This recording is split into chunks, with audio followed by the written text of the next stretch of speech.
for an adult audience. Loveline may contain sexually oriented content. Listener discretion is advised. Loveline with Adam Carolla and Dr. Drew. Hey, everybody. It's Loveline. I'm Adam. That's Dr. Drew. Phone number 1-800-LOVE-191. Oh, yeah. Oh, yeah. Oh, yeah.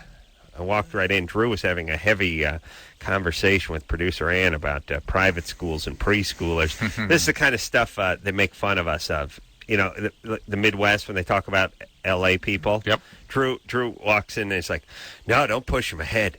The name of the game in private school is holding them back. The name of the game. 7.5. There's a game and no. a name? 3.5. 3.5. You got no name? You barely got any game. Yeah. Your game, your name is Toby. Your game, crapping yourself. That's your name and your game. Yeah. Yeah. The name of the game. I have Holding friends. them back. I have friends that start planning the first trimester.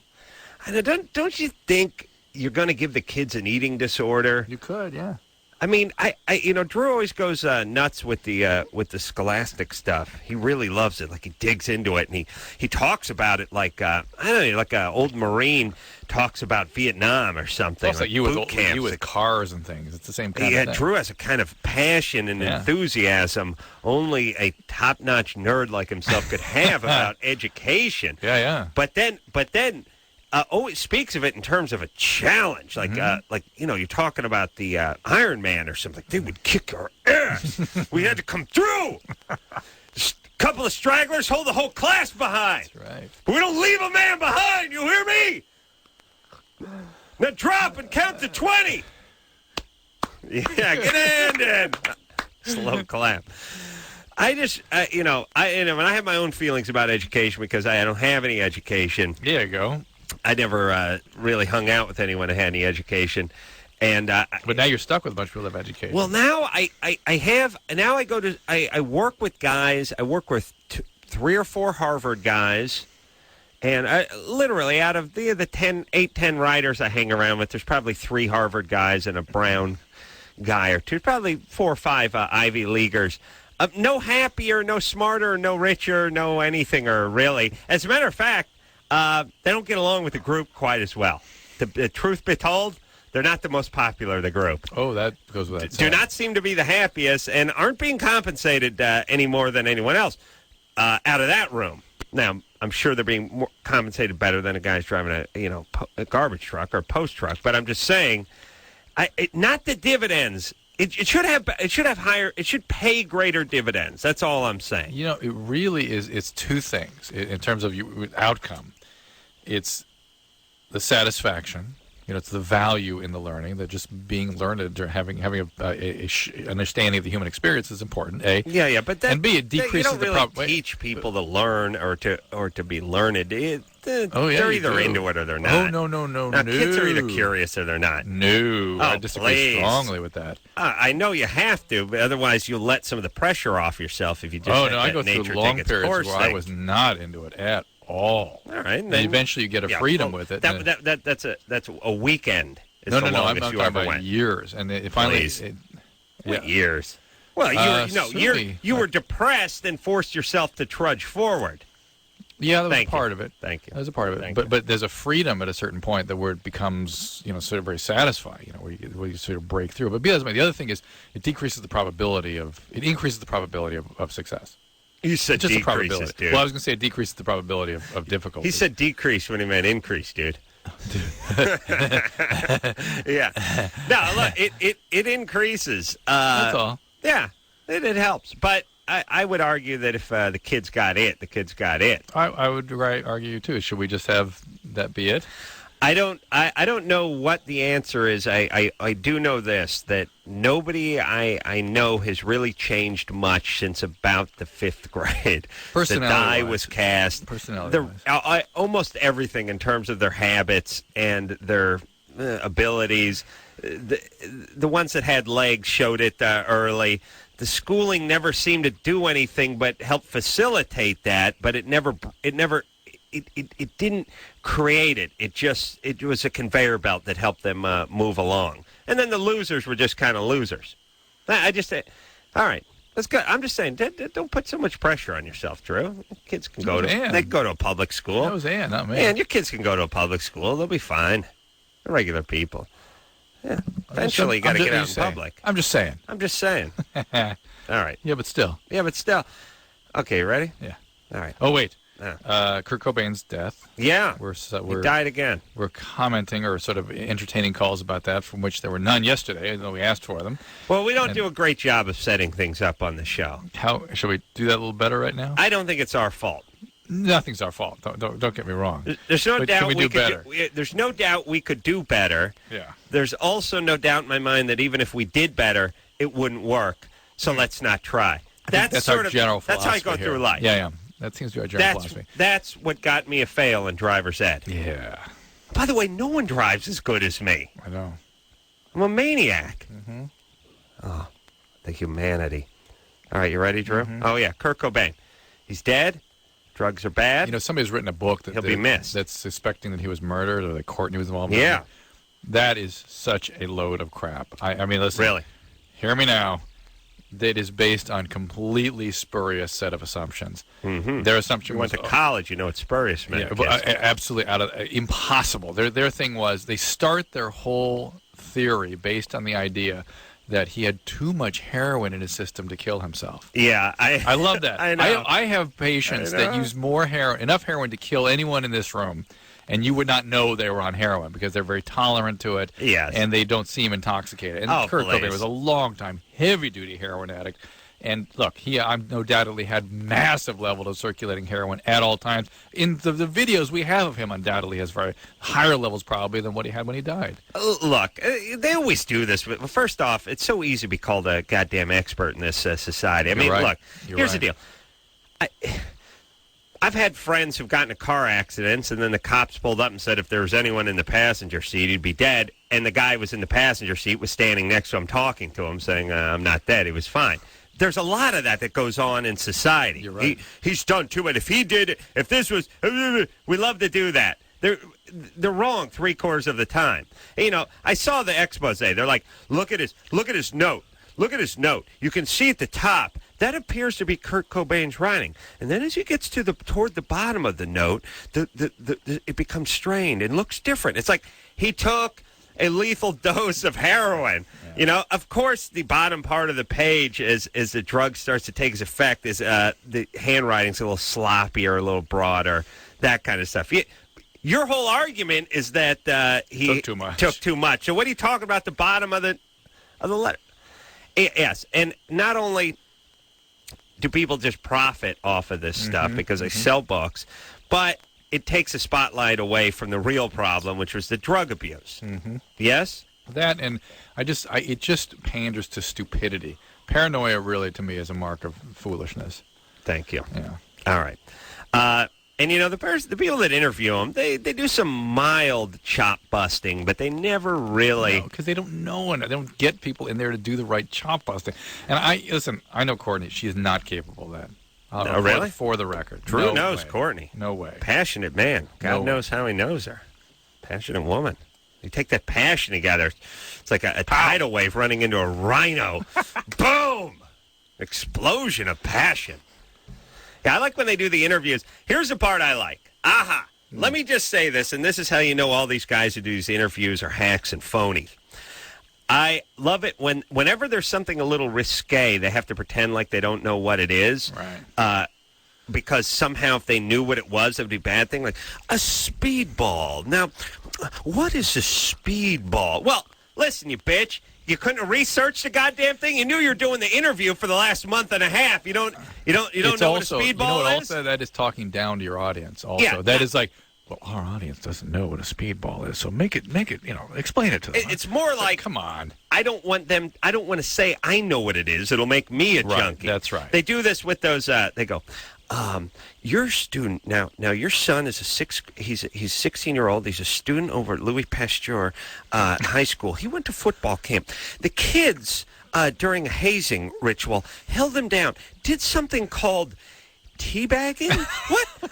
What is I don't know. I've not heard of. You've not heard of? You got all the paperwork from the story. Your editor gave you this thing. It's probably been a month. You couldn't Couldn't have looked up teabagging on the internet?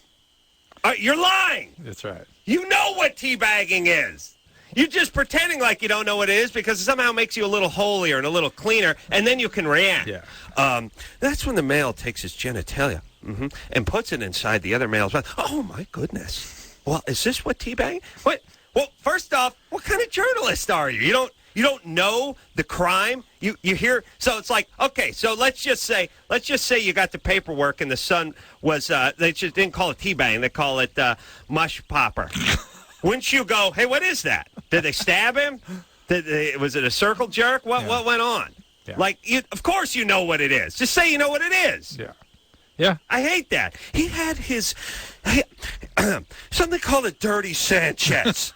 What is that? I've not heard of that. I've not heard of that because I'm educated. I'm clean. I would never do a speedball or have my salad tossed. So I don't know what these things are. Yeah. Just like I don't know what heroin is, Drew, because Yes. I've never done heroin, and I don't know what first-degree murder is because I've never killed committed that. another human Yeah, being. that's right. On the same token, producer Ann doesn't know what vehicular manslaughter is. Or teabagging. Well, now wait a minute. Oh, Oh, yes. Okay. She's a woman All right. of extreme passion herself. Yeah. I just like to have to, teabagging, I see. Of course they know. Or it's just bad journalism. They should know. Right. Yeah. I'm going to interview this family about something I never heard of that was done to their kid. I'll just sit there. Well, correct me if I'm wrong. I think there's way too much talking down to audiences. I think audiences like to hear the stories and the language in which they're meant to be told, and then go, huh?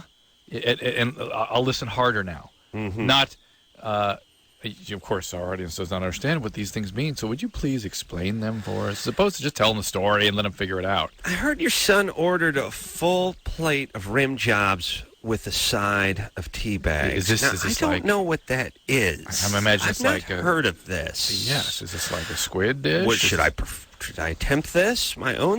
Calamari must be like a rim. And whenever I hear those stories about the hazing stuff, I would just look at it. I always go, nah, that's nothing. Oh, really? Please, I had a load of crap smacked on my neck. Teabag. That's a 3.5. Oh my God.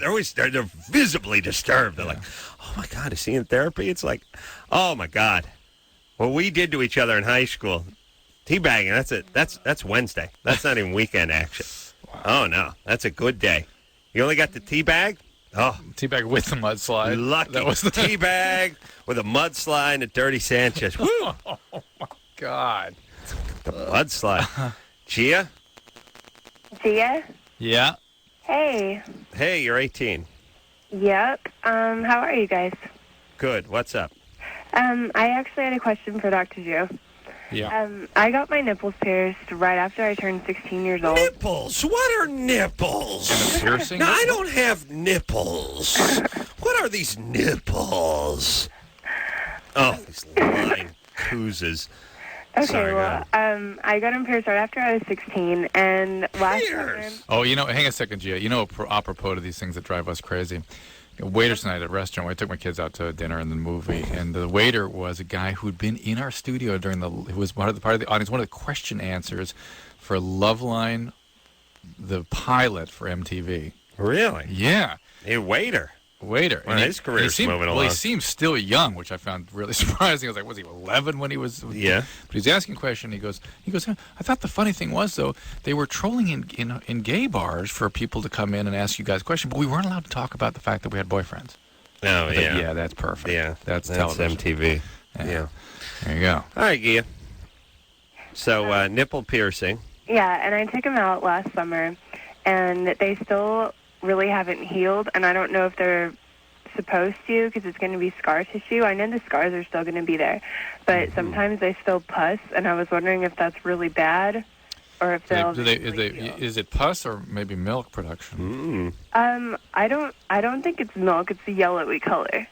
Good times. All right. Well, it's not a good thing. You really need to get that looked at. You may need a course of antibiotics. You actually may even need them surgically sort of debrided.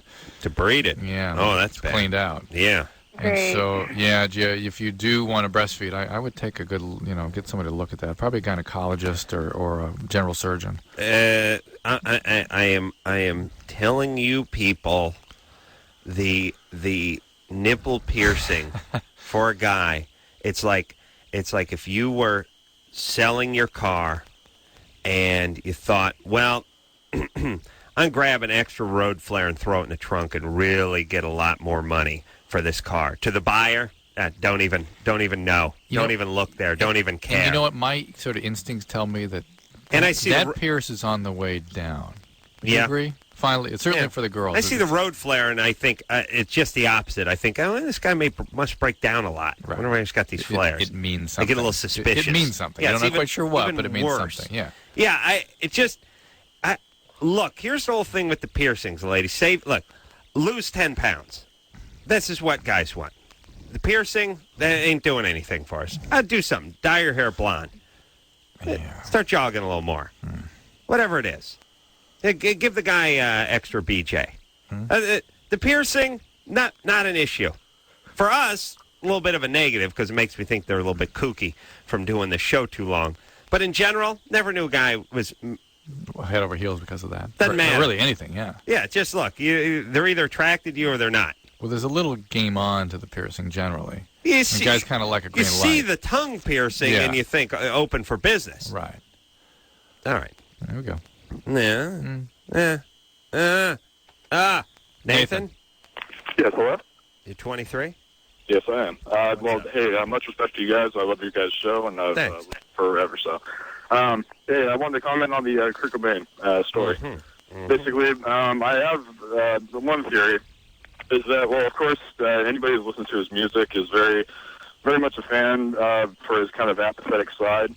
And I almost hear that entirely in the lyrics and in the music itself. And the heroin abuse, I think, just kind of added that kind of sheen on top of what his killing was all about. I think that of course he committed suicide. I have no doubt about that. But you guys agree? Yeah, we agree. All right, we're with you. He's on our side. All right, I think. From now on, just fax us a little thumbs up. No, I think he was just giving us. He was agreeing with us. Agreeing with us. Yeah. But it is interesting. People want to differentiate his death from his heroin addiction. Right. And you got to remember, heroin addicts die. End of story. Most of them. Yeah. And they die of suicide. They die of infections. They die of overdoses. They die of tumors and various kinds of infections. Tumors.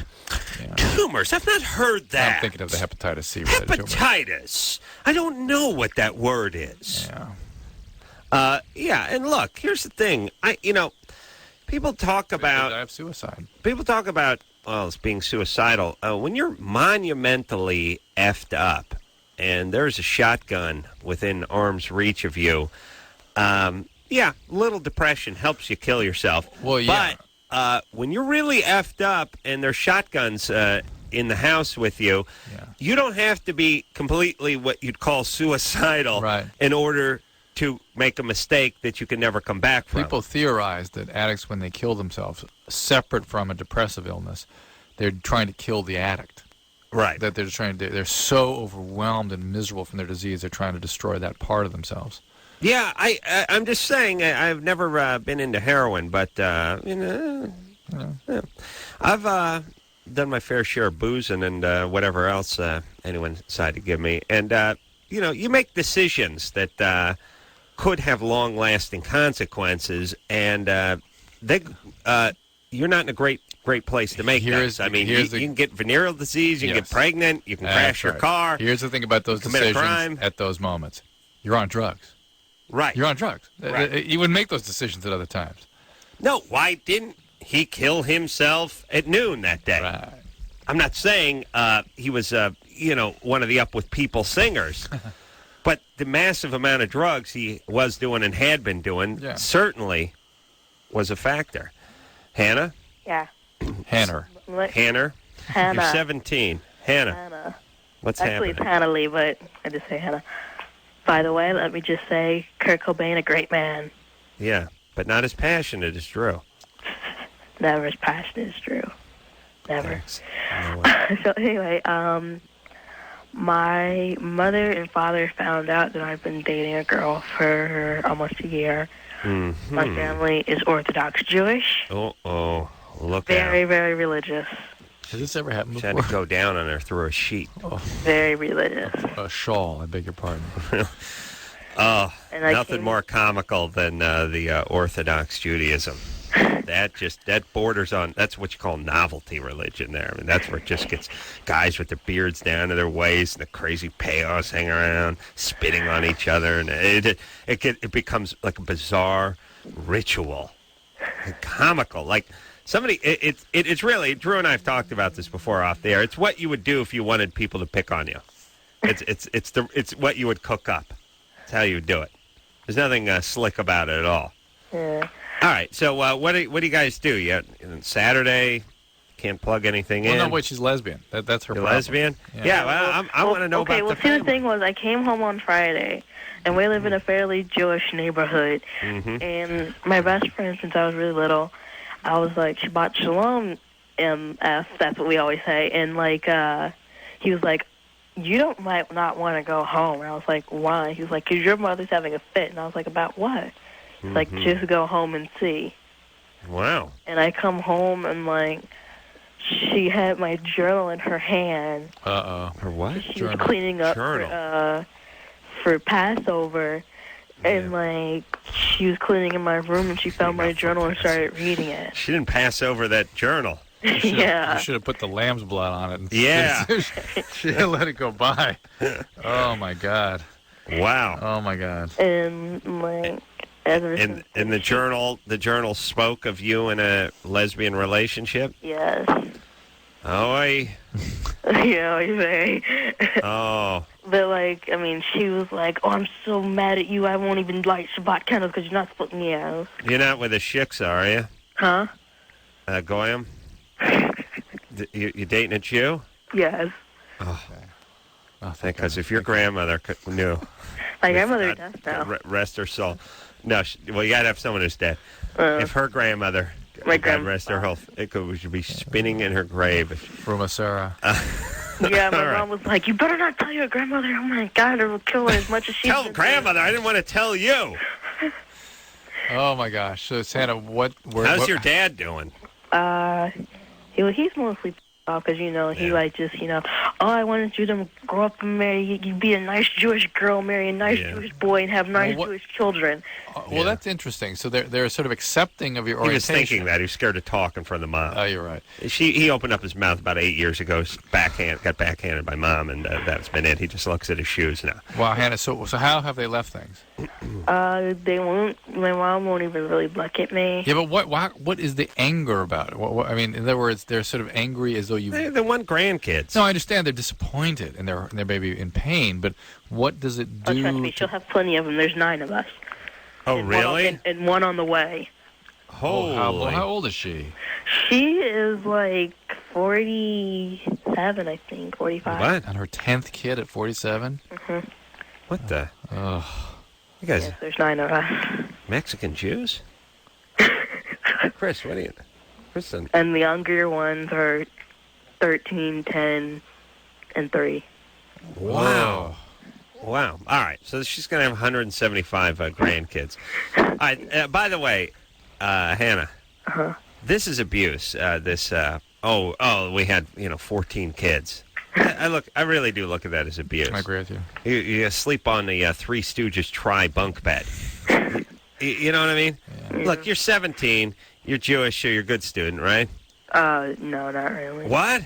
I'm a pretty good student. Are you going to go off to college? Probably not for a year at least. Why? Because I don't want to go to college. I'm tired of school right now. Why? Tired of school? Yes, I'm just tired of the whole, structure. I want to be, kind of free for a moment. Wow.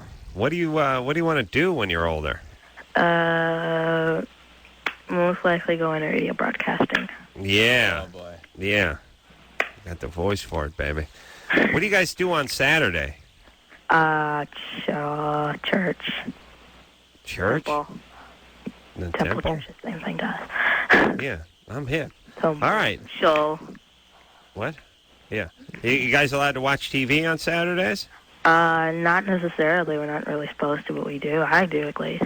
Oh, all right. So parents don't mind if you do that, right? Yeah, they do. Oh. I say it's funny that they react with anger and then not just with some sort of pain or disbelief or disappointment. They're all those things. But it's kind of, they're leaving her alone. They're not saying, you can't be that way. We're shocked you're that way. It's like, oh, my God, we're so mad that you are that way, but that's you. We're mad at you for being that way, as though you could choose it, but of course you can't. All right. It's an interesting kind of reaction there. Yeah, it's look, they got 50 other kids they got to worry about. They're going to leave Hannah alone. Yeah, that's abuse. Yeah. That really is. Anything over, let's see. 5. I was going to say 5.5. In the day, they'd have a bunch of kids to put into work, A. Yeah. And by the way, three-quarters of them died. Yes, 3/4 of them wouldn't see 10. Yeah. Yeah, I know. Now, when you hear those wacky fans with 13, it's like, that's abuse. Yeah, really? yeah. Can the kids get the attention that they You really always end need up from with the a few parents? kids in the middle that are having trouble. Yeah, Understandably. there's 10 kids in the middle. Yeah. All right, let's take a break, Drew. Yeah, please. I'm disgusted. We'll be right back after this.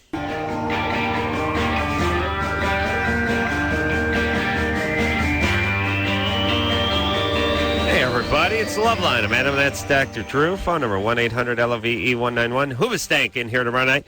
Dave Attell, the world's funniest stand-up comedian, Wednesday night.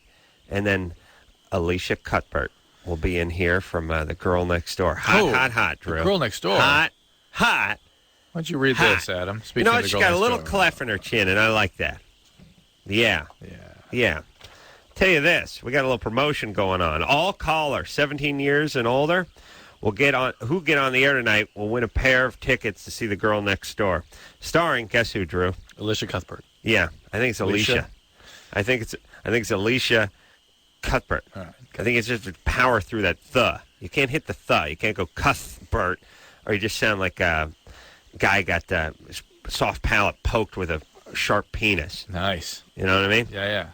Cuthbert, you sound. Oh yeah, I know. You sound English.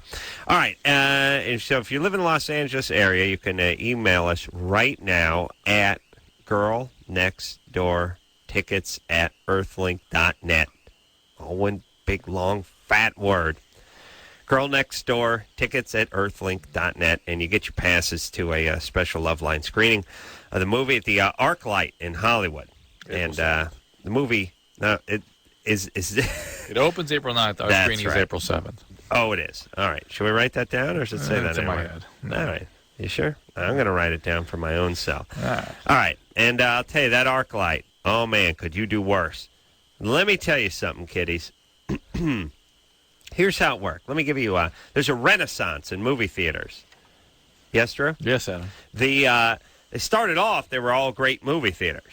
I mean, there's big, beautiful movie theaters. They're cathedrals. Yeah, cathedrals. Yeah.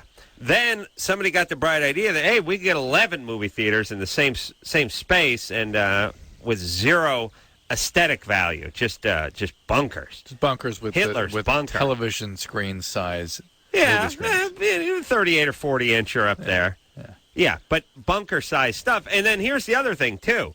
Each Chotaplex had either, had 11 theaters. 3 of them were regular size. The other 8 were puny. Mini, yeah. One or two is regular size. Right. So you never know which one you got stuck with. So you'd go see some epic movie, and you got caught in the bunker. Yeah. You see what I'm saying? Yeah. Now then, somebody figured out Build It and They Will Come about 3 or 4 years ago. They started saying, look, let's start treating people like human beings. Let's start making the sight lines a little better. Start giving them real food, and they'll show up and be happy. They'll pay an extra couple bucks. Yeah, and they do. And somebody decided, by the way, after 75 years of movie theater going and 100 years of ball game going, that going to ballparks, maybe we start serving people normal food, not prison food. Yeah. Yankee Stadium, it's a bad Dodger example, but these stadiums, I'm trying to think of Fenway. Oh, yeah. Opened in 1908. In 1998, decided to serve some decent food. Yeah. You know what I mean? What took 75 to 100 years before they just started actually having decent, name brands. Yeah. You go get some Carl's Jr. or something, or just a burger that was edible. Yeah, it's weird. Yeah, and by the way, this is why communism doesn't work. Because here's why they never served edible food, really. What are you going to do? Yeah. Here's a rule. You can't bring food in the stadium. Yeah. Second rule, go look at the first rule. Now you eat our slop, and you pay $8, and you're happy about it. Yeah. There you go. And they just torture the people. Yeah. And by the way, think about that. Think what you get when you don't get competition. Yeah. You get a $6.75 burger that was boiled, that tastes like ass. That's what you get. And what you get when you got competition, you go down to In-N-Out, you pay $1.55, you get a burger that's 8 times as good as the ballpark one. That's what competition is. And we just try to rule it out. Do you think you just get punished for it? Do you think it was with the '84 Olympics when Peter Ueberroth brought in all the sort of name brands? And stuff? It still hadn't made its way into the stadiums. Isn't that and when it kind everything of yet. Started to creep in. I really just noticed it like 6-7 years ago. Oh, if that, yeah, it's starting to creep in. Yeah. Yeah. Now you can go to a movie theater or a ball game and actually just get some regular food. Yeah. Yeah, we used to have to keister food because, you go to a movie and Snickers bars, whatever, 50 cents. But back in those days, that would be like 75 cents. I remember. I imagine. I had to pack. I still have Junior Mints. No, I have a marathon bar that's lodged in my colon because we tried to go 8 deep. I imagine in the Grand Carolla tradition, my God. the Carolla still keister candy bars going to the theater. Oh, I would imagine. Yeah. I don't even think my mom buys food new. I think she goes to the thrift store and buys like a pot roast from the. There's a half pot roast from '72. I'm somehow relieved it's the thrift store. Yeah, Alex. Yep. Adam. 16. Yep. What's First happening? of all, let me just put this out there. Must pay homage to the both of you. Much respect to the both of you. Thank you. And I'm up here in Seattle, and I went over to. I'm a big Nirvana fan. In fact, the station you guys are on in Seattle, 107.7 The End, they broke a lot of Nirvana, and today they just played all Nirvana until you guys came on just now. Just at 10. Well, that's nice. I went over to the park right next to the house where Kurt Cobain, either killed himself or, as you two will not hear out. I don't know really what went on there, but could have been murdered. But there's this one guy who's really, really into the whole conspiracy theory that Courtney killed him. Right. And this guy, he would not let people alone. People are just sitting there in these circles having a nice, peaceful, paying some respect to Cobain. Right. And, they have some candles there. They're playing Nirvana songs. He just gets in their face with this camera. He was this guy. He runs a public access show here in Seattle, and he's written a book about it, and he's been on like the BBC. He's been around, and he just kept shoving cameras in people's faces, and he just wouldn't stop. He kept bad-mouthing MTV2, which was there. And when people just yelling, they're like, F off, go, F you back, and then just back and forth. And finally, I got to the point where I said, this guy, everybody hates him. We got to do something. He was this dirty hippie. You'd have a field day with this guy, Adam. You'd love it. I'm still getting a feeling there's a punchline. No, I'm feeling good about this. Go ahead, Alan. Yeah. And he was wearing a hat. So he was standing right in front of me, pissing a bunch of people. So I grabbed the hat. I start running down the street screaming, woo, woo! And everybody's cheering for me. There's security guards around for MTV2. One of them actually encouraged me to do this. They're doing nothing. People started throwing like quarters at the guy. I mean, everybody hated this guy.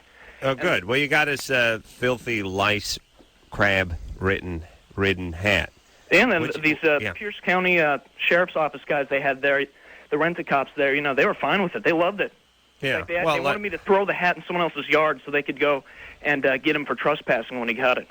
Yeah, nobody, thanks for calling, Alex. Listen, cops hate hippies like dogs hate cats. You know what I'm saying? They don't need no hippies. They like them long hairs hanging out at the park. Yeah, the bigger picture for me is I always just think there's really just way less than 1% of the people ruining everything for everybody else. Yeah. Either they're actually physically ruining it for you by getting in your face, or you're not able to walk outside holding your beer because some a-hole 6 years ago threw one at a car. Or you can't watch something on television because somebody wrote a letter. Right. It's really way less than 1% of the people in this society Control. that are effing it for the Yes. rest of us. That's right. And do the math. And think about the democracy that we're living in. That if one candidate gets 1/2 of 1/10 of 1% more votes, he's in. I mean, that's how we do things. You know, if there's 9 people and 5 of them say yay and 4 say nay, then the ayes have it, and that's the way we do it. What is it that 1 in 5,000 can F everything for us? Do you know what I'm saying? Or I really think it might even be less than that. It is. Might be 1 in 100,000. Yeah, I can't eat my peanuts on the airplane because somebody's allergic to it. There'll be no smoking on the beach because someone could get some secondhand smoke. There'll be you'll be drinking like a retard out of a paper cup everywhere you go in public, any ball game, any concert, anything, because if you have a bottle, that could then be thrown or somebody would throw it, and then there'd be a lawsuit. Instead of just punishing the person that did it, now that's impossible. You can't. I mean, it's like you're a kid. You can't go anywhere. Like if you're at a party, you know. Here's what ends up happening, Drew. This is where it really kicks in. You go to a party. You're at a club. You're at some concert. You're at some event, and you're drinking, and you want to go blow a cigarette, but you can't do it inside because, God forbid, there couldn't even be a smoking section inside a blimp hanger size club where everyone's just doing X and getting loaded anyways, because that would be unhealthy, the secondhand smoke. So you got to go outside if you want to blow a cigarette. Well, if you're holding your drink, you can't go outside with your drink. Right. So now you got your drink, and you got to like set your drink or ask somebody to hold it. And it's like, it doesn't matter if you're just stepping 4 feet out to blow a cigarette. No, you cannot walk out holding that beer. And it's like, really? How old am I? How old are you? What's going on? What do I have? A long history of drunken intoxication? You know, I'm like a Jim Morrison here. I'm going to go hold up traffic. How about you let me go out, and when I do something wrong, then the punishment. We're all getting punished now. We haven't even done anything. It's just a constant punishment. Yeah. Just stickers everywhere. I got a beautiful car with a big fat iron-on yellow sticker telling me about the seatbelt restraints and airbags. It's just ruining the interior of the car. It's all over everything. There's nothing we can do about it. There's no option. I get my underpants. So I get my hand worked on. I got to get my underpants. Your underpants might catch on fire. Might explode. Give me the waiver. Give me the goddamn waiver. I'll sign it. Yeah. Just move forward. That's all I want. I want the option. I want the option to say, look, I want to walk out holding my drink. How about that? Big boy. All right. Let's take a little break, Drew. Where are we going? You're a big boy. I'm a big boy. We'll be right back after this. Hey, everybody, it's Loveline. I'm Adam. That's Dr. Drew. And, Adam, the speed is posted in one spot. Drew and I are angry tonight. Drew is angry. Drew got a speeding ticket. Yeah. They didn't know who you were, huh, man? No, dude. Jesus, that's a bummer. Let me tell you this. I'd like to encourage all my listeners to do it, too. I drive through the red arrows. Now, here's the deal. It has to be no traffic coming. You have to have a green light and a red arrow. And then I just drive through it because I pretend like I'm at the signal that's in front of it or the signal that's behind it or next to it that doesn't have any arrow. In which case, you if just my pretend light like you're an adult. I pretend like I'm an adult left. and I'm going to turn right because I'm going to turn left, because the signal is green and there's no traffic to be seen. Right. So instead of sitting there like a tard waiting to get T-boned or carjacked, I just go ahead like a normal adult, thinking about the spirit of the law, not the letter of the law, but the spirit. I turn left. I'm happy to say I've done it 1,000 times. I've been yelling about it on the air for about 3-4 years, and I do it every goddamn day. And I've never felt better about it. I've saved tons and tons of time. And I've not got a ticket yet. I'm ready to get it, though. I'll gladly take it. If I get one tonight for going through an arrow on the way home, I'll still be way ahead of the game. And yes, Drew, I could just do 5 hours on the traffic thing in this L.A. and the cops and these pussies and their stupid. Okay, we got to raise the speed limit. That's it. The speed limit should be whatever's safe and whatever you can do. Yeah. Yeah. Think about that. All right. I go berserk. Yeah. Okay. Let's not go berserk, Drew. Melissa? Yeah. You're 18? Yeah. Imagine the utopia if we all just went through all those goddamn red arrows. Let's just ignored them, all of us. We just all went through it like adults, like human beings. Just go through them. I just drive through them. I drive through every single one of them. And I laugh like a hyena. I stop, I look around, I don't see any cops, I blow right through them. And you schmucks just sit there rotting. Just sitting there rotting, staring at a green light with no traffic coming, just rotting away. Let's just drive through them. Let's just go through them. Make sure it's safe, and then turn left. Like you would do anyway. Oh, God damn. All we have in this godforsaken dump of a town is them talking about congestion and gridlock, and then they got everyone sitting at goddamn red arrows. Oh, it drives me nuts, this town. What's happening, baby? What can we do for you? Well, okay. When my boyfriend and I have sex and he calls me, for like the next 20, 30 minutes afterwards, it's just really, really painful. And it it just burns and stings really bad. And so I don't know why. Like, I was wondering if it's possible to be like allergic to it or something. It's possible. It's possible. However, it's more likely that you already have some sort of irritation in there, and just exposing it to the semen then irritates things further. Well, yeah. What is semen? Is it salty, Drew? Because it really burns my Your eye. eyes. I know. Yeah. I didn't mean to do that. No, I think it was Chris said he ate Mexican. How dare you? Well, I'm not. I mean, it was only one. I mean, you were. I mean, Dr. Bruce was. Oh, Christ, no. Oh, this is uncomfortable. All right, so, Melissa. Uh-huh. Are you guys having sex for, 30 minutes, did you say? How long did you say? Uh-oh. That's what? A bad sign. No, God, no. How long do you have sex before he has his orgasm? Probably like 10 minutes. Is it vigorous? No, it's not. It's Wow. normal. This guy, I still think... By the way, I picture him just listening in his car, and is it go on for 30 minutes? No. Now he starts driving toward the bridge. Is it vigorous? No. And now he just cranks the wheel and goes bust right through the guard railing, plunging down a ravine. No, not at all. Wow. Melissa, have you had a pelvic exam in the last 6 months or so? Have I what? Had a pelvic exam? Yeah. How long ago? Maybe like 3 months. Yeah. How long have you been with this guy? 2 years. Huh. How long have you been having sex with him? Like a year and a half. And this burning thing has only recently started? No, after 2 months that we are having sex, it started. So and now, like, it's gotten to the point where we can't, like, he has to pull out because it just hurts me too bad. Well, So yeah, probably not the world's worst thing. No, not at all. I mean, why should this guy be ejaculating in her at that age unless she's, I guess, on the pill? Well, it's probably on the... I'm hoping Yeah. she's on the pill. Are you on the pill, Melissa? Yeah. All right. It's sometimes the pills can make your vagina sort of estrogen deficient. Do you have irritation and dryness generally of the vagina? No.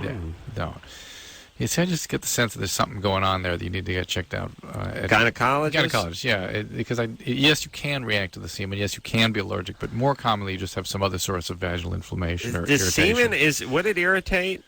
I mean, there's stuff that comes out of your body that sort of stings like urine and Duke if it's high enough velocity. You know, if it comes at you hard. Yeah, I know you've if had a guy that. throws it overhand, it will leave a mark. Oh, can you show me? Let me... Oh, my God. Yeah. Oh, the You humanity. see that? Yeah, but semen and like... Wait a minute. Was he superior? What? Hold on. Isn't semen like mucus? Yeah, it's fairly inert. I mean, it's designed to be put there. Yeah, I know it. I know. Yeah, I you should. I like to put it everywhere else, But I'm still trying to figure out this huge mark in the back of your neck. Yeah. This was male superior? Where was he? What are you talking about? What was the position? Oh, this was flung by him manually. Yeah, it's manually. Okay. Yeah. I think it was ejected from the... No. Okay. And I don't know what that is. Jordan? Hey. Hey, you're 17. Yep. All right, buddy. You have a Germany or Florida for us? Yes, I do. Things All are right. sick and twisted from too much fun and Nazis. Sex with and death fetishes. Both of them have got these. Guaranteed not to bore ya. Germany or Florida. All right. Go ahead, Jordan. Okay. A man in Germany placed an ad in a classified asking for volunteers to allow himself to be eaten. After 6 months of the ad in the paper, a 25-year-old man responded to it. He met with the man at his house and discussed the plans. Then the man who wanted to be eaten, the volunteer, The man from Germany? cut a piece of the man's thigh, then cooked it. Both then in ritualistic manner ate the muscle. Afterwards, the volunteer was killed willingly. Because the volunteer wrote out a letter of permission, the German... crap. Oh, man, he only said it. The courts... here's the thing. The courts could only prosecute the guy for assisted suicide. All right. Crap. All right. Reading it straight from the paper. Read the top of the article real quick, too, Jordan. The opening sentence. German man eaten. Yeah. You mentioned that to us, the opening. Yeah, crap. You know what? I should just white it out or something. All right, buddy. That's all right. A little self-editing. That'd yeah, be good, no, too. you don't have to white it. You can just take your pen and go ahead and scratch it off. But make sure it doesn't look like it's underlined because you'll go, a German man.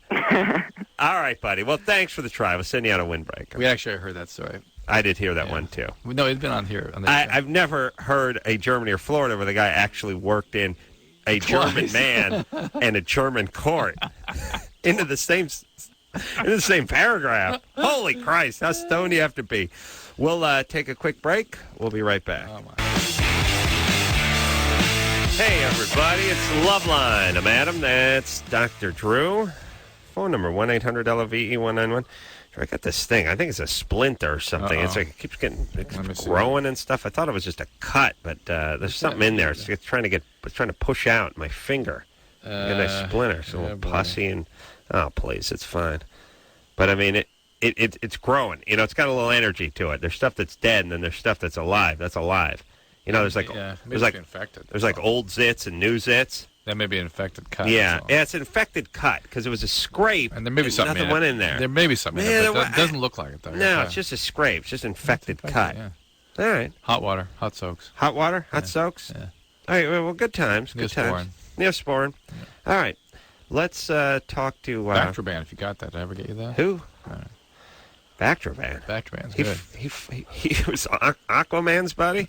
Who's Bactroban? What's Bactroban? It's a good, really powerful topical antibiotic. Yeah. What's Aquaman's buddy? Bactroban. Oh, what the hell is that? Like minnow or something. Joe? Yes. You're 23? I sure am. Yeah. All those guys had a young gay sidekick to make them look a little better. You know what I mean? It's always like Batman and Robin. Right. Even there was like Wonder Boy too or something. Superman had a sidekick too at some point. And what did go ahead, Joe? Space Ghost? Who do you have? Space Ghost. Moltar. Go ahead, Joe. All right. Thanks for taking my call, guys. Hardly waited on hold at all. Anyways, I am in Vegas right now and just stopped off as I was driving across the country, and I had sex with a escort, and it was my first time ever having sex. Oh, really? Never having sex, period. Period, yes. Wow. So you're 23. You were a virgin up until last night? Up until 45 minutes ago. 45 minutes ago? Oh, wow. Yeah. All right. And did you enjoy yourself? I guess not as much as I had expected or had built it up to be. How come?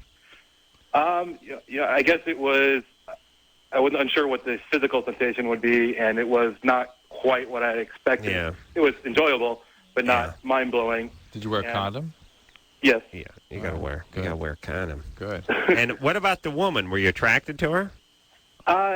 She wasn't the woman in the picture on the website, but she was not bad looking. She was good looking. That chick never seems to be around. Yeah, I wasn't too surprised. Yeah, but you were attracted to her. Yeah, she was. I mean, definitely had a great body. Yeah, and now did you fall in love with her? Oh, absolutely not. All right, there wasn't any, once in a while, especially when you've had a lot of love to give for many years. Yeah, build up. That's what I was afraid of, and I'm glad that didn't happen. But all right, and so what you had intercourse. Yes. You get any oral sex? Yeah, first the oral, then the intercourse. Yeah, that's nice. Oral with the condom? Yes. Yeah, seems bizarre. Yeah. But I wouldn't have had it any other way with the escort. Oh, really? Yeah. Yeah, they could probably ply me with a little Jägermeister, and that might come off with the oral. Well, what's your That's question? Me. Yeah. Well, I've been seeing a therapist back in Charlotte, where I'm moving from for the last 4 or 5 months, And I guess one of the main topics and one of the reasons I went to therapy was the fact that I've had very little success in the area of female relationships. Well, you just nailed a hooker. Come on, how badly could you be doing? And, I think on the long drive out towards California, I kind of, had a lot of time to myself and time to think, and I decided I kind of just wanted to get this, I guess, monkey off my back of still having my virginity at this age. Yeah. And I decided to kind of pull the trigger. All right. All right. Well, now, why do you think you were a virgin up until the ripe old age of 23? Right. I wish I could answer that question. It's, right. I mean, I think I'm a pretty confident guy in every area except for with females. Definitely confident at work and confident in my academic life. But let me explain. Hold on a second. Let me explain something about how women work. Yeah. Once you start to spiral a little bit, you get punished for it sexually. I mean, you don't get stuff. The guys who, you could have been walking down the street and fallen into a giant vagina when you were 15 and a half, and you would have been paid with more sex by those women in your school and around you. When you got that sort of stink of the guy who can't score, it becomes a self-fulfilling prophecy. And it becomes like an unspoken collaboration between all women of world. Like, hey, we got to now keep this guy virgin until he's 70. Isn't that weird? It is weird because as a guy, you find a woman, like, you find the, male version, a female version of Joe. Striking. You're like... They do that, with guys, you'll hear that. You go, well, I've been told I'm attractive and I'm a good student and I make a decent living and I'm athletic and I just haven't been able to put anything together. That does not exist in the female world. There's no attractive, athletic, well-to-do woman who can't get laid. What that must mean, though, see, for the woman, the reason that there's no such version of that is that she doesn't have to put forth any drive. Right. She has to just not say no. Just to field offers. Yes. Yeah, and not fend them off. Right. And it's game on. But for a guy, they've got to institute a behavior, a drive. Right. So if their confidence... Well, no, that means he's not doing any of that. Well... You got to do a lot of that. It's a couple of things. A, their confidence is not great, so it makes it difficult to execute that. B, the women have that unspoken thing where they have that... He has the stink... No, I understand that's all there. So, and he may behave in a way that sort of makes that even more apparent. Yes, but the stink of a hooker is more attractive to other women than the stink of a loser. Yeah, isn't that great? Yeah, Joe. Yes. Oh, what do we want women for? That should be the topic for tonight. We should focus on cars and sports and call it a life. Joe, you could be our accountant or something. All right, so, look, now you went and got it over with. Yeah. Fine, it was enjoyable, but not the experience it had been built up to be. And it's never going to live up to that. Right. Because you've been thinking about this since, you were 15. So, fine, you got it over with. That was good. Now, you feel like you have a little more momentum because you have the sort of stink of the virgin off you. You've lifted the curse, and you can go out and be with a woman. Don't tell her you're with a prostitute, ever. None of them. Do you understand? Yeah, it's the only people I plan on telling.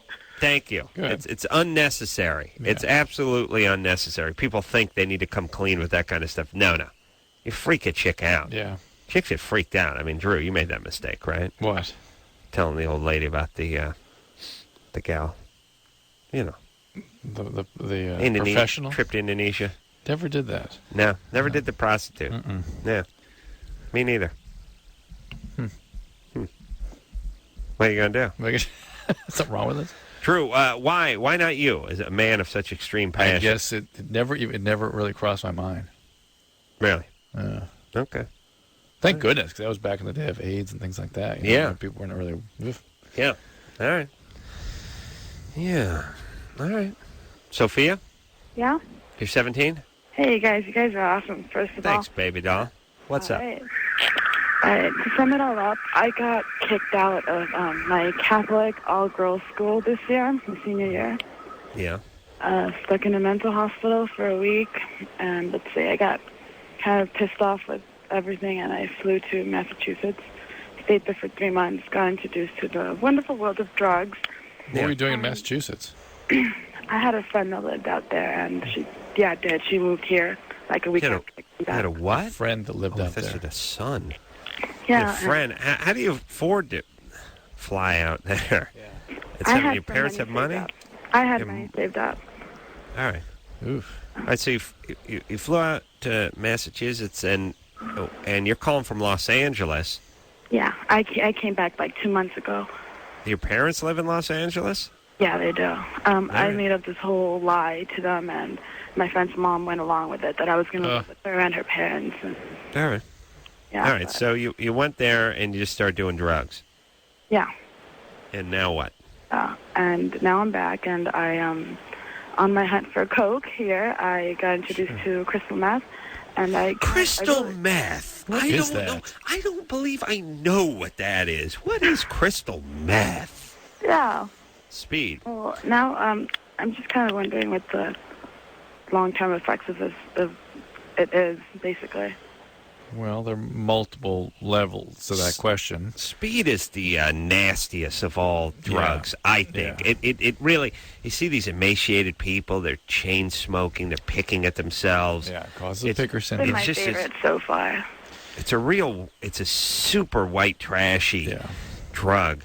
Well, eventually you will become paranoid, and you will begin believing that friends, family, coworkers, neighbors are plotting against you, or going to have you arrested, or going to have you killed, or something, and you will potentially become violent in response to all that. That's number one. Number two, you are in the process of developing a severe addiction, which is a potentially fatal and a progressive illness. How addicting? Where does speed rank with coke? It's not as rapidly addictive, but it's more subtly and perniciously addictive. In other words, cocaine, fast addictive. Speed, once you get going with it, it's very hard to stop. Very hard. Yeah. And finally, and the more serious issue with speed is that it damages, it actually carves out. I know I'm trying to think of a dramatic way to say this. If I were to do CAT scans or PET scans on your brain, I would see areas of holes in your brain where the mood centers were, where the memory centers are. Yeah. So the sign that you're going to have chronic A lot of chicks have that where the math used to be. Yeah, this is actually the mood problem, which makes it even worse. I don't know what to memory do problem. because I got put into a mental hospital for a severe depression, suicide attempt after I got kicked out of school. And no, that was actually during school. But now, as sad as it sounds, I am such a better person on meth, like in every way possible. I know it's really sad, but it's really true. Like I can function so much better on it. It's your perception, and in fact, the reason people do drugs in the first place, in all cases, is that they work. They make you feel better, and they make you function better, and then they don't. And when they don't, you can't stop. That's when you stop. And that's what addiction is. All right. So you got to get some help, baby doll. People don't do drugs because they don't work. They do them because they make them feel better, make them function better, make everything better for a short while. And then the house of cards collapses. Yeah. Mixing antidepressants and like stuff like that, is that bad in any way? No, that's very healthy, very positive. All right. Oh, look, You know you what? got to get some help. What are you doing? Are you living at home? Did you move home? Yeah, I'm living here at home. All right. Hey, your parents don't see that you're on drugs?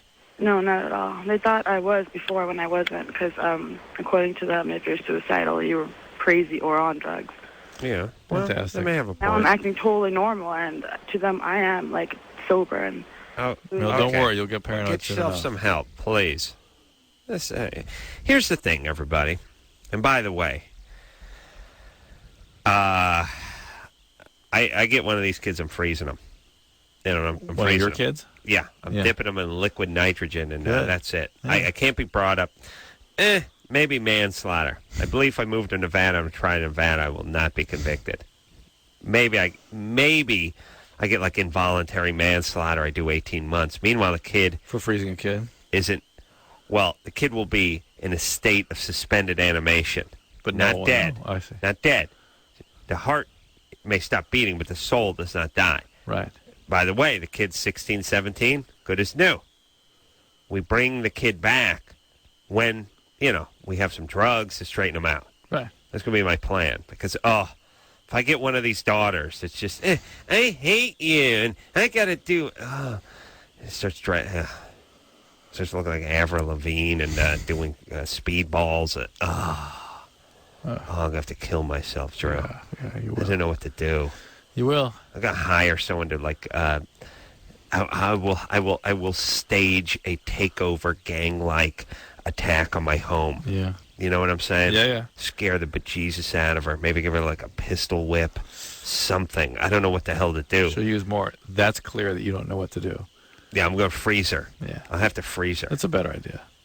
Oh, I hate you, Daddy.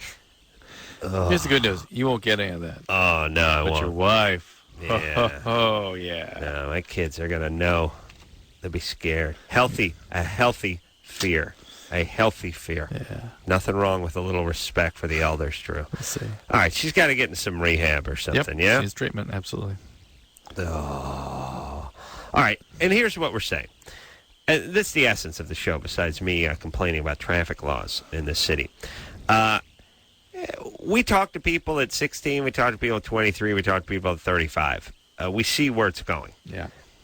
You don't have to quit whatever you're doing at 17. You can string it out for a few years.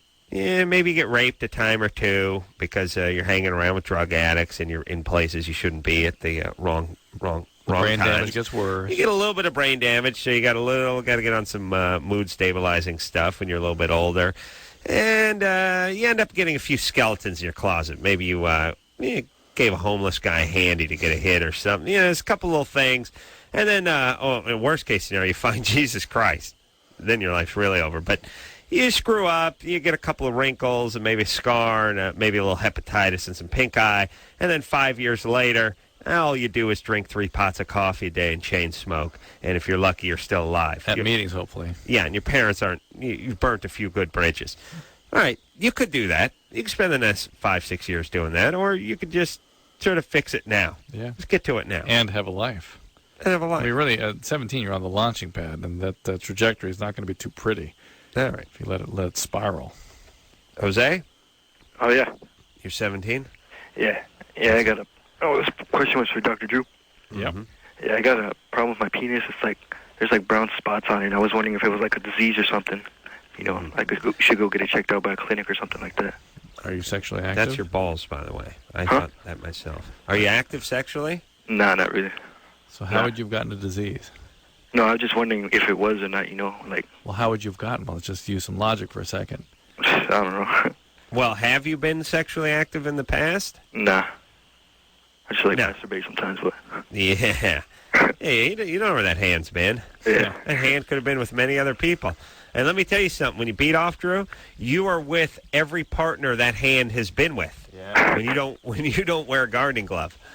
Do you understand, Drew? It's devastating, yes, I know. Okay, put it this way. Hold on a second. Every guy you've ever shaken hands with is putting his hand on your dork when you masturbate. Disgusting. Yeah. I'm left-handed, though. Oh, that's why. So I shake with my right, I jack with my left. Thank you very much. You see what my logic is. But you righties, and I know Chris, he's an orthodox jacker, right, Chris? Yeah. Suddenly he's not so anxious to talk on the radio. Sure. Well, he's got to go home as folks are listening. Just his mom. Mijo, what are you doing in there? Nothing! I know what goes on at that house. No, the mom's Italian. That's right. The dad's the Mexican. All right, so, Jose. That's right. Jose. Yeah. You're fine. It can't be a venereal disease because you haven't had sex. It was maybe like a birthmark or something, kind of something like that, maybe. Yeah, but Jose, you're not even describing to me what we're talking about. All I know is it's something. It's like color. Brown spots, like on my penis. Yeah, well, that doesn't help. If you want somebody to evaluate it, go have it evaluated just to be sure. But yeah, go to the doctor. You have no idea how vague it's a that skin is. discoloration. Yeah, it's probably nothing. Let me give you my 3 stages of mijo. I've not done this one in a while. Somebody at the office wanted me to do this the other day, and it reminded me. Okay. This is Chris's mom. Engineer Chris's mom calls him mijo, as you know. and this is her, and this is the three Mijos. Okay. The first one is she's come back from the market. She's gonna make Chris some menudo. That's his favorite. Is it that, or she wants help taking the groceries up? She's just announcing her arrival. Okay. She's in a good mood. Okay. She's going to make Chris some what I say menudo. Menudo. No, it's his favorite dish. So she's Italian. Don't screw up the story. Okay, all right. She calls him Mijo. So she comes. He's got some Mexican in him. Yeah. It's funnier if it's his mom. Okay. So she walks through the door. Okay. And this is the first Mijo. All right. Mijo. That's I'm home. Okay, That's how good. she's announcing her arrival. Good. Now it's a little bit dark. She sees his bicycles in the driveway. Oh, yeah. The lights should have been on by now. He's usually watching TV in the living room. Oh, she's coming home. These are all three coming home. It's all still. Now she's walking through the house. Yeah. She's going further. She's Darker gone down house, the entry dark hall. house, yeah. She's still holding the bag of groceries, but it's gotten dark outside. No one's turned the lights on it. Yeah. Now we get the suspicious one. Mijo? This is what's going on. Is he here? Is there foul play afoot? Who? Now she goes up the stairs, opens Mijo's door. Oh my God! We see she's still holding the groceries. We see at our point of view is behind the swinging legs of Mijo's. He's hung himself, but we see her as the legs go by. No, just even worse. He's autoerotic asphyxiation. Okay. Right. She drops the groceries in slow motion. We see the eggs and the tomatoes. So smash it around. And then this is the third one. Mijo! So those are the three. 3 stages of Mijo. Yeah. That's what happens. Good. Very nice. All right. So should I go through them again? No, I got it. We got it? Okay. Well, take ourselves a little break. And when we come back, we're going to speak to Tim, who's 17, has a theory about Kurt Cobain's death. Be prepared for disappointment, folks. That's all I can tell you. Listen, I will be happy if it's a well-constructed sentence. I'll be happy if the theory is coherent. Just his heart stopped beating. Okay. Just some matter-of-fact theory. How many theories have we heard on this show since we've been here, since I've been here? Yeah. Several hundred? Oh, yeah. And they've been all just clairvoyant. Theory, unfortunately, does not even begin to approximate a definition of what these things actually were. All right, well, this will be good. Yeah. All that after this.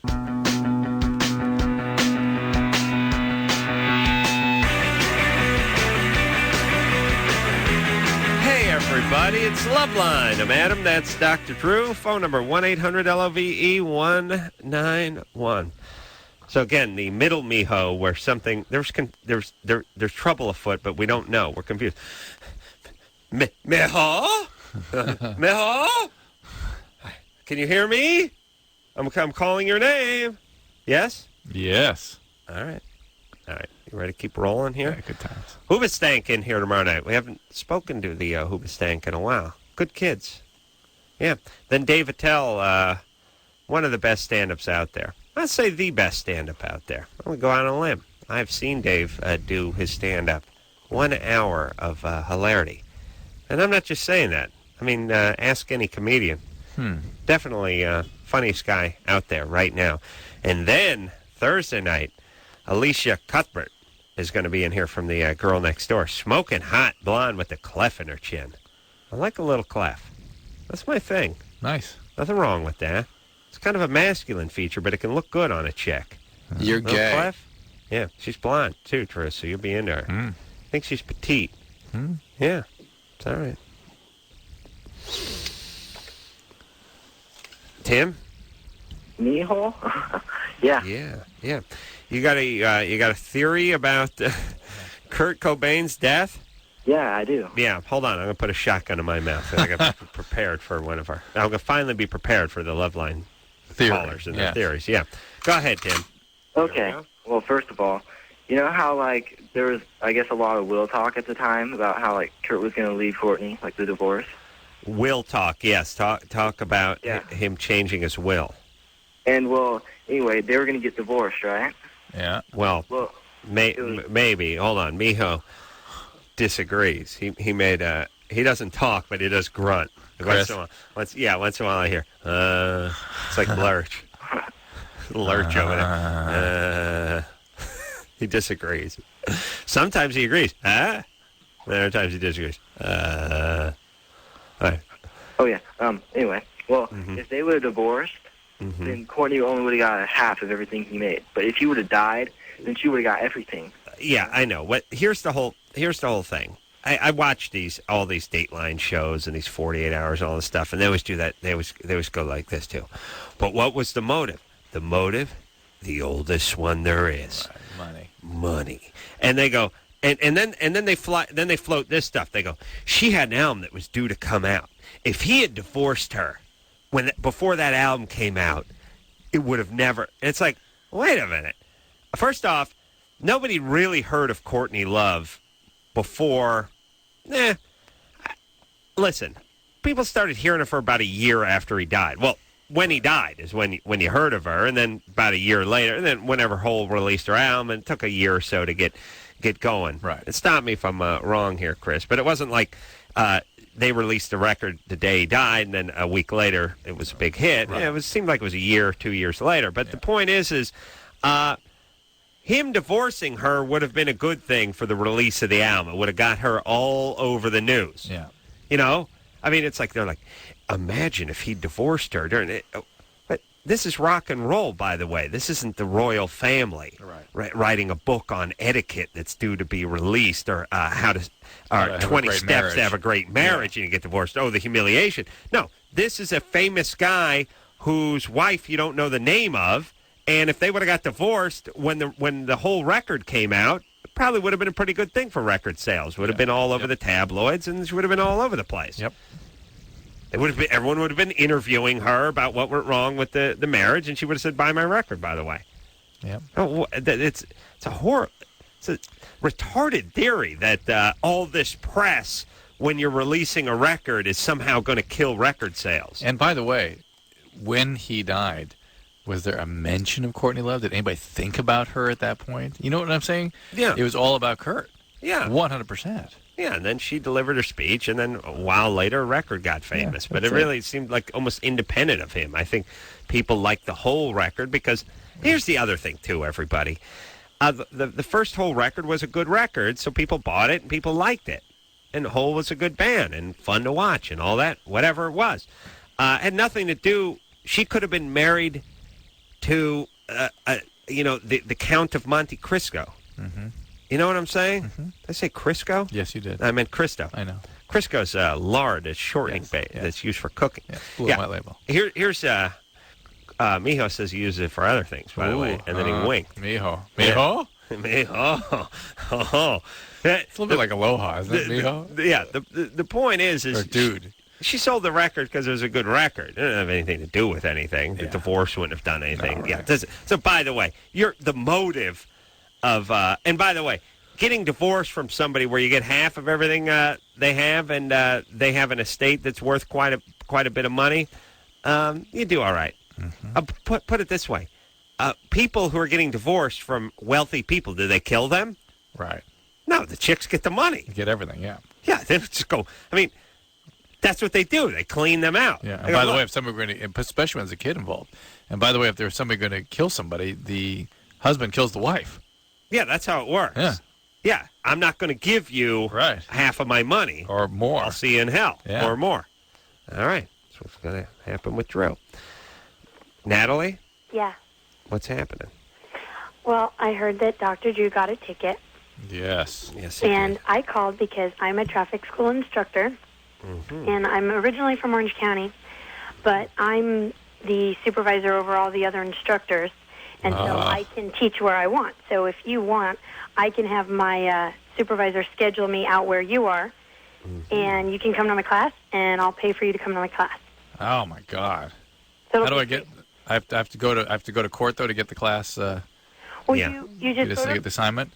You just pay the ticket. They'll ask you if you want to go to traffic school. If you haven't had traffic school in the past 18 months, you're almost absolutely positively eligible. There's probably no reason you wouldn't be.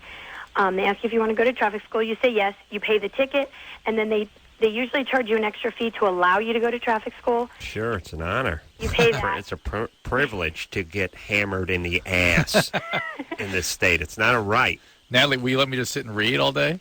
No. It's a class where we go over the laws. Where you go over stuff. First off, the only thing Drew wants to go over is the speed limit. That's why he gets pulled over. Secondly, Drew's been driving for 30 years. He doesn't need to go over anything. Well, poor Natalie. Wait, don't be mad. Don't be hostile, Natalie. I'm sorry. I'm yelling at everybody out there that you have to go through this ritual. Adam used to be a traffic school instructor, Natalie. Really? What? Really? Yes. Yes. Oh, yes. Yeah. So he let his students play Frisbee. Good. Who cares? And read. Get them the F out of there. Isn't that what you did? Let me tell you something. When I was a traffic school instructor, first off, I had to go to 3 consecutive traffic schools.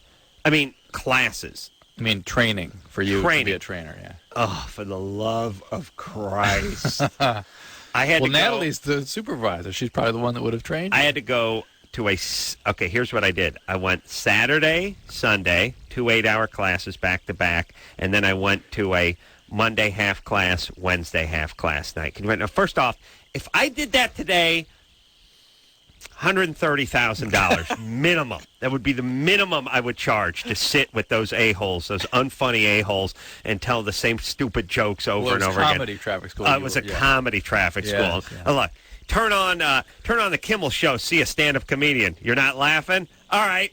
Now go to Anaheim and go to traffic school and see how the folks are getting $22 over Let Us Amuse You. See how funny they are. I want to kill myself. Kill myself. Do you hear me, Drew? All right, so 24 hours of traffic school in the course of 4 days.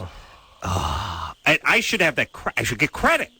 I mean, shouldn't I have that credited? I mean, in terms of you getting tickets? I got tickets? 24 hours under my belt. Yeah. Next time I get pulled over, all right, now I'm down to 16. Yeah, a little bank. I banked it. How about banking it? Yeah, you're right. Sat there like a jackass.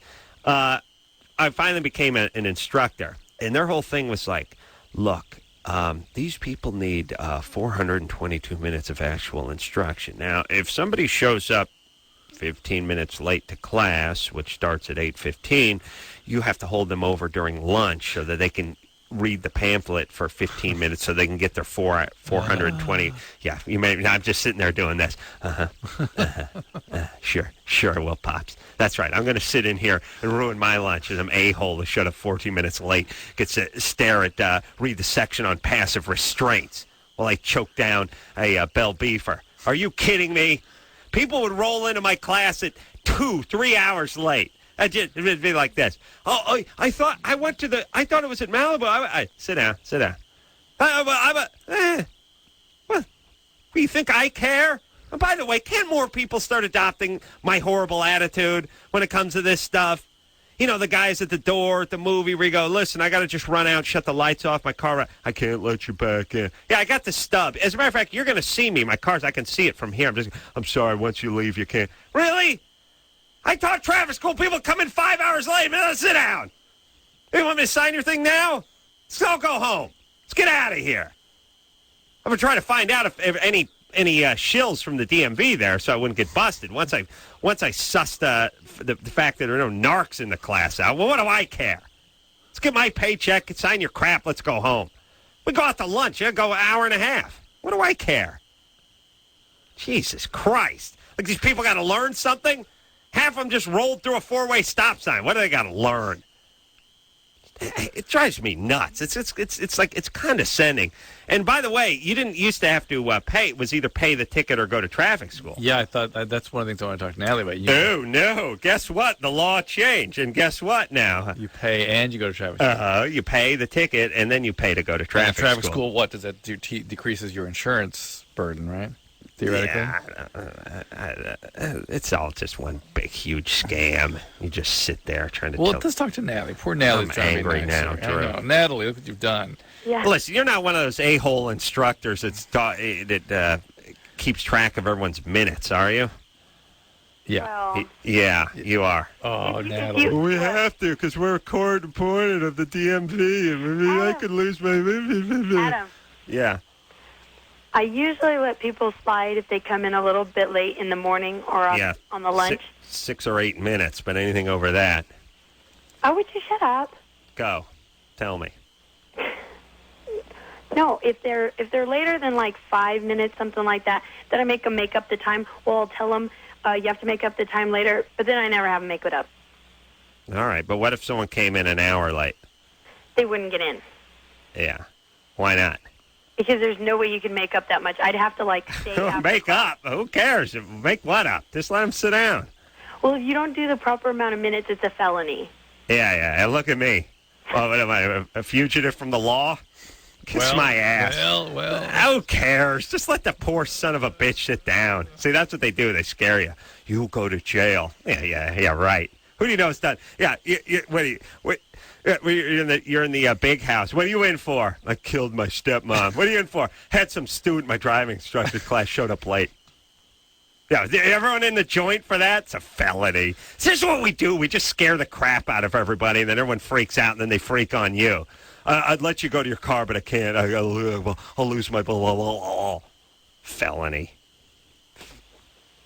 All right, Natalie. You going to help Drew? Yeah. All right, you got to pay your ticket. And then she'll compensate me to go to traffic school. Now, She will not let you bring outside reading material. I know. I'm getting that. Now, how do I request you, or how do I find you? I can give you a phone number. All right. No. You don't want to deal with Natalie. She's uptight. Yeah, I'm a what? You're uptight. You want to deal with someone who's cool. Hey, I am cool. He'd have to stay for the class, but at least it would be free. See? Yeah, that's cool. Listen, time is money to a guy like Drew. He's a rich man. He doesn't What's need that, your Natalie? $22. What's that, Natalie? No, listen, you, Adam. Ooh. Hey, ooh. We have a lot of older people, retired people that teach our classes that just stand up there and talk all day. But we play like a couple different games in my classes. I try to make. You have to stay there for all the time, but I try to make them fun. How many hours is the class? Here's the number one game. Let's see who can go 10 minutes without trying to kill themselves. How long is the class, Natalie? It's 8 to 4, 8 hours. Oh my God! You have time for lunch and two 10-minute breaks. What can you learn in 8 hours about driving that you don't already know, Drew? Adam. Yeah. Did you know it's illegal to wear sunglasses that have wear them when you're driving if the side is wider than half an inch? Yeah. Well, I do now. And Why? that's just the kind of thing you're going to need to know. Because it obstructs your peripheral vision. And did you know that it is illegal for gas stations to force you to pay for air and water? Oh, well, that I didn't know. But if they enforce that, every goddamn gas station in Los Angeles would go under.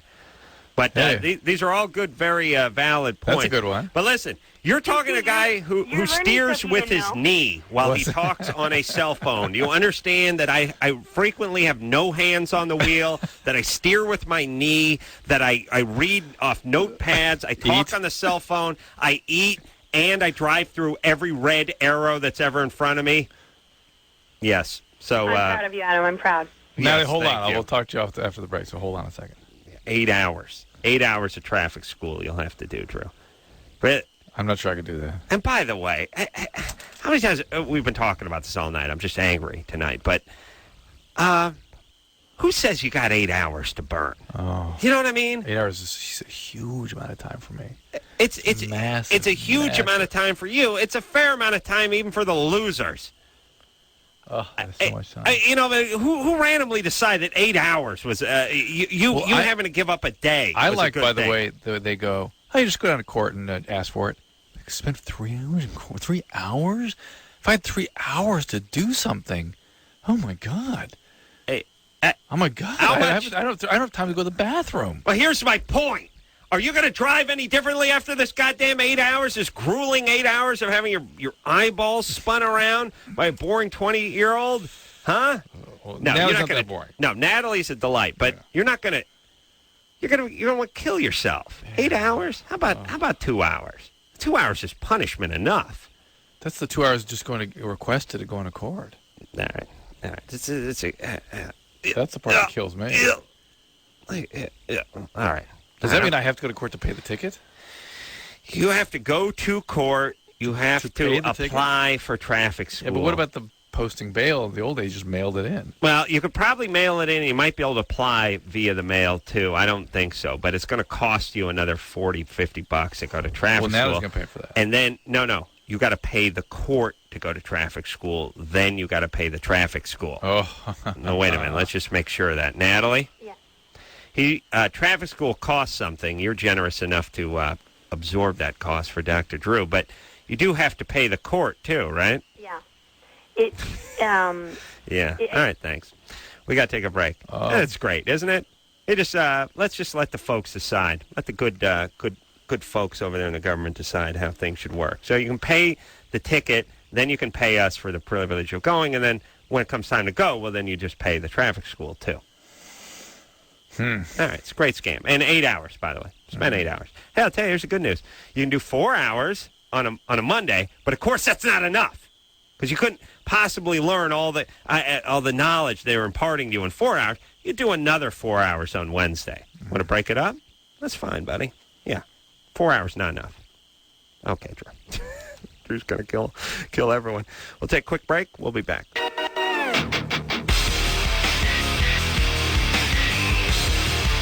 Yeah, everybody. It's Loveline.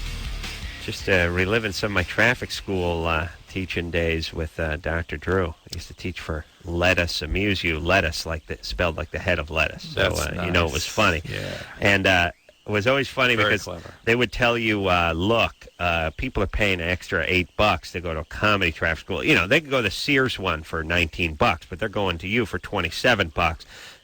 First thing you do before you start the class, right after roll, let them know your credentials as a comedian, as a performer, and don't be scared to embellish it a little bit, you know, headlining over at the, Caesars and on tour with Quiet Riot, and so on and so forth. And I was like, I remember just thinking to myself, it's Sunday, we're at a YMCA in Conejo. It's 7:52. I just stepped off the Kings of Comedy tour. You're paying me $86.50. I'm getting $7 an hour to do comedy, and I'm going to do it for 8 hours. How good is the career going? How much are these people going to buy into this? I got a platinum selling comedy CD. I've got a development deal with NBC. Me and Seinfeld are going out. Going to do a set over at the Comedy Magic Club, Hermosa Beach. Really? I don't think so. Seeing as how it's Sunday morning, it's before 8 a.m., and I'm getting $80. And I'm in a Y, and I'm a long way from where I live. Yes? Not good. No, you wouldn't. Are you going to buy that this guy's got he's got a prosperous stand-up comedy career going for himself? Jeez. Thank you. Shauna, Yes. you're 22? Yes. What's happening? I have been masturbating ever since I was 8 years old, Yeah. and I'm 22 now, and I cannot achieve an orgasm without a vibrator. Mm-hmm. Okay. And I was wondering if I've done some nerve damage to myself or something. How long have you been using the vibrator? Since I was 8, so what? 10, 11, 12. How'd you get your hands on a vibrator when you were 8? My parents' back massager. Hey, let me tell you, you may have scrambled yourself down there. No. You can desensitize it a little bit, but there's just the fact that you can do that with the vibrators is a good thing. You sound like a big gal. You a big gal? Yeah. Yeah. Yeah, I'm a big girl. How big you running? Really big. Well, give me some dimensions. Women's sizes? I know weights. Okay, well, all right. I'm probably running about 245 right now. About 245. Yeah, and 5'9". Now what's your 40 speed? 5'9". Wow, that's Yeah. a lot of women. All right, I'm really baby doll. tall. All right, so no boyfriend right now? Yeah, I do. You do? You sleep in Okay. another room. Wow, black guy. All right. Well, listen, he doesn't give you an orgasm, though, huh? No man ever has. But the vibrator does. That's All fine. right. Yeah. Hey, good times. As soon as Drew figures out she's a behemoth, he wants to move on. All of a sudden, the vibro talk's not so exciting anymore. You got the vibrator, huh? I'll tell you, I could... 245? All right, we got to get a call here. I'm going to talk to Isabella. She's been on hold for 72 minutes. She's anorexic. She's a loner. Her parents are separated. She needs advice. She needs help. Isabella? Hi. Hey, you're 15. Yeah. How much do you weigh, just as a fun contrast? How much do I weigh? Yeah. Too much. How much is that? Like 116. 116. How tall No, are you? 116. Yeah, we got that. How tall are you? 5'4". All right. It's tiny. Yeah, that's tiny. You're 2. Yeah, You two, could two fit Isabella inside one Shauna. Inside the vibrator of our last caller, actually, where the batteries go. All right, so what's the matter, baby doll? Do you still have an eating disorder? Well, not really bad, but I'm just always paranoid about food. Yeah. And I'm always looking at the calorie box, the calories in the Yeah. back of the box. And Are you throwing up? No, I don't like throwing up. All right, and that's anorexic and bulimic. Bulimic is when you purge. Well, like I work People out a who lot. are anorexic throw up too. No, They no. never call it that. No, you they just don't eat. They starve themselves. All right. Yeah, you work out a lot and you starve yourself. Well, yeah, sort of. Okay.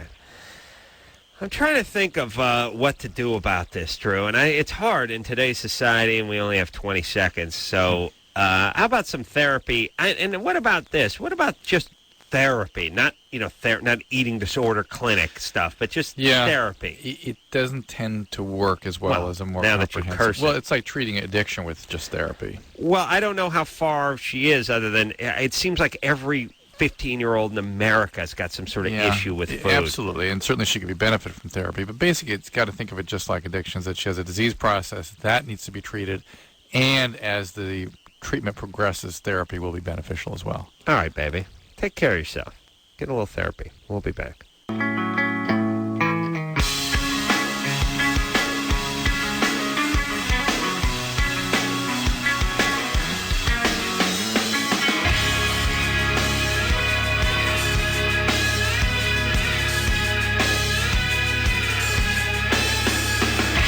Well, all the complaining's going to stop tomorrow because Hoovestang's going to be in here. Oh, that'll be good. Yeah, good to see the guys again. Then Dave Attell, world's funniest stand-up. All the complaining will stop. You're not going to be here? Well, I will not have time to indulge myself in traffic-related matters. Yes, and then Alicia Cuthbert is going to be in here from Girl Next Door. Super hot, clef in the chin. So, until next time, this is Adam Carolla for Dr. Drew saying mahalo. This has been Loveline. The opinions expressed on this show are not necessarily those of the staff, management, sponsors, or this station. The producer for Loveline is Ann Ingold. Loveline is a presentation of Westwood One Entertainment.